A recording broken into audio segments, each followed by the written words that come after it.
மத்திய வடமேல் ஊவா மற்றும் வடமத்திய மாகாணங்களிலும் வவுனியா, மன்னார் மற்றும் அம்பாறை மற்றும் கேகாலை மாவட்டங்களிலும் அவ்வப்போது மழை பெய்யக்கூடும் என வளிமண்டலவியல் திணைக்களம் எதிர்ப்பு கூறியுள்ளது. மேலும் சில இடங்களில் 100 மில்லிமீட்டருக்கும் அதிகமான பலத்த மழை பெய்யக்கூடும் என இன்று மாலை 4 மணிக்கு வெளியிட்ட அறிக்கையில் குறிப்பிடப்பட்டுள்ளது. அத்துடன் நாட்டின் ஏனைய பிரதேசங்களில் ஆங்காங்கே மழை அல்லது இடியுடன் கூடிய மழை பெய்யக்கூடும்.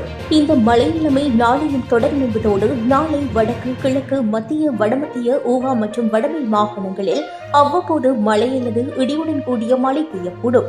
மத்திய, வடமேல் மற்றும் ஊவா மாகாணங்களிலும் மட்டக்களப்பு மற்றும் அம்பாறை மாவட்டங்களிலும் சில இடங்களில் 75 மில்லிமீட்டருக்கும் அதிகமான ஓரளவு பலத்த மழை பெய்யக்கூடும் எனவும் அறிக்கையில் மேலும் குறிப்பிடப்பட்டுள்ளது.